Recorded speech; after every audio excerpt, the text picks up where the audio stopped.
Gledaoci, kao što ste i sami videli, deluje nezaustavljivo. Ekipa Voždovca, stvarno kada ih gledate ovako sa lica mesta, verujem da je tako i kraj malih ekrana. Odlična ekipa Lafayeta, nedovoljno da se ugrozi ekipa Voždovca, četvrti nosioc na našim turnirima, sa nama kapiten Huka, popularni Hukić, čestitke na pobedi. Tvoj utisci u ekipi, kao što si rekao, ovo je neka ekipa Užica na koju su gledaoci navikli, sada ste Voždovac, sada ste domaća ekipa. Kakvi su utisci, kakva je atmosfera? Da, ovako prvo hvala na čestitkama.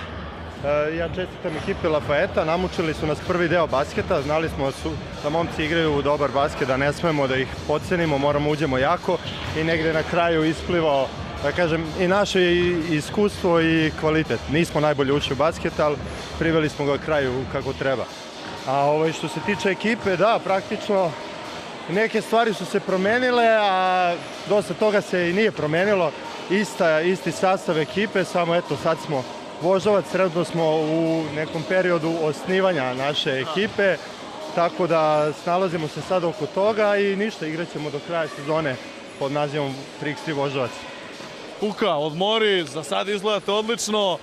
Videli ste prvi basket, poštovani gledaoci ekipe Voždovca, tu su veoma poznata imena u 3x3 svetu poput Lukovića, Šuki Ludnice, Hukić, imaće i podmladak U23 ekipu, tako da ostanite da ispratite drugi basket grupe A, odmerit će snage Čuko Oliva i ekipa Autokuće Sekulić.